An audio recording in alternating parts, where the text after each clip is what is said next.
Aprendendo com Emmanuel, uma série de reflexões sobre os ensinos de Jesus e de seus emissários. Mensagem 79, livro Vinho de Luz, título Em Combate. Citação da carta aos Hebreus, capítulo 12, versículo 4, diz Paulo: Ainda não resististes até ao sangue, combatendo contra o pecado.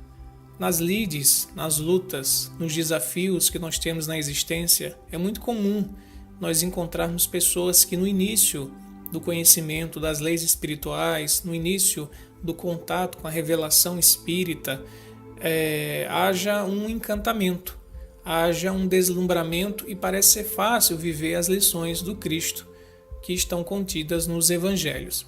Mas Emmanuel vai dizer que esse clima sereno, esse clima mais ameno, que parece, na verdade, ser algo muito convidativo e muito prazeroso, ele tende a passar com o tempo, ele tende a se desvanecer.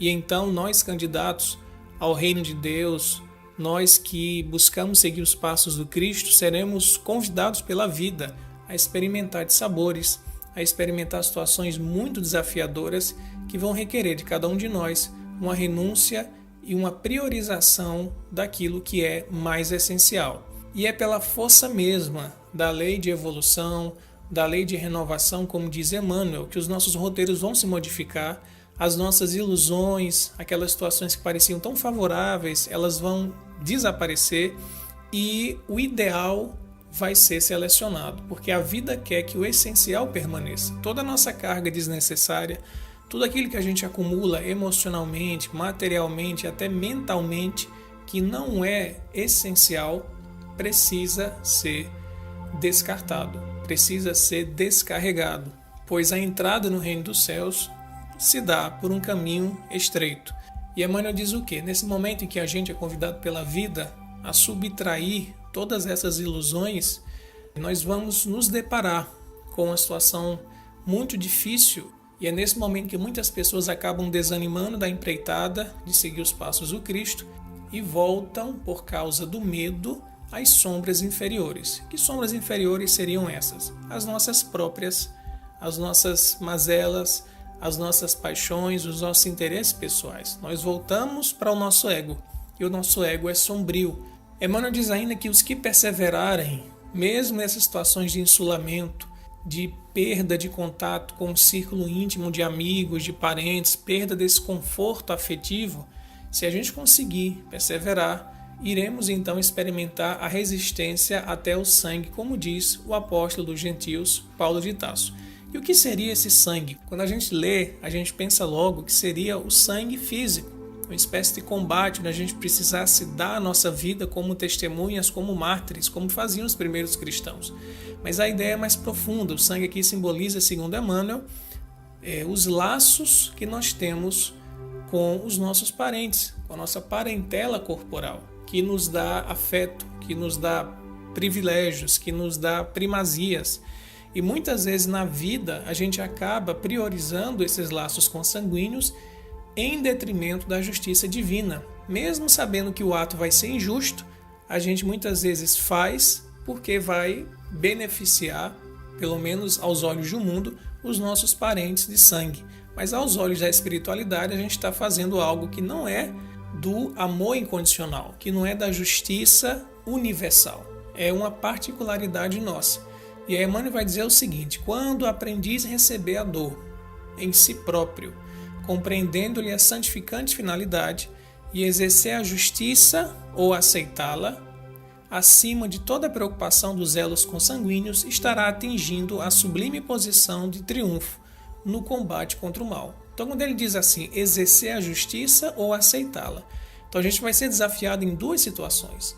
A nossa ação de ser justo nas escolhas que a gente faz e a nossa ação de receber a justiça, mesmo quando ela fira os nossos interesses.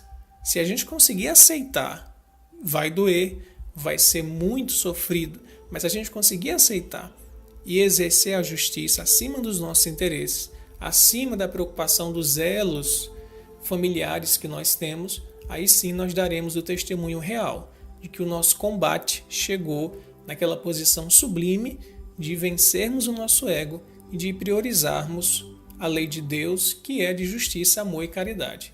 É um desafio que todo discípulo do Cristo enfrenta, não importa a corrente religiosa a qual ele esteja ligado.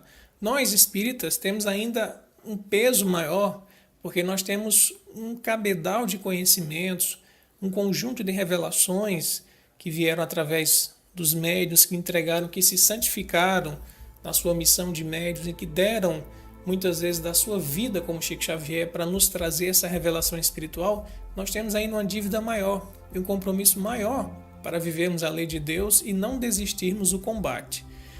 Em momento nenhum Jesus vai dizer que a gente vai ter que fazer um combate que vá além das nossas forças. Ele diz que Deus coloca sobre nossos ombros os fardos que nós podemos carregar. O que nos falta muitas vezes, como os espíritos dizem na codificação, é vontade.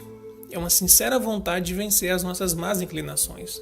Seria insensatez para qualquer pessoa exigir de outra uma força que ela não tem. Se nós seres humanos percebemos isso, quão não deve muito mais ainda saber o nosso Criador? Então ele não exige de nós algo super-humano. Ele pede que a gente consiga exercer a capacidade de vontade que nós já temos e de disciplina, para então vencermos esses interesses pessoais e o combate chegar nesse nível de sangue, como diz Emmanuel, que simboliza os laços de afeto que nós temos, que precisam ser estendidos a toda a humanidade. Então que consigamos, de fato, permanecer na luta e não sermos vencidos pelo tempo e pelas situações adversas que venham até as nossas vidas.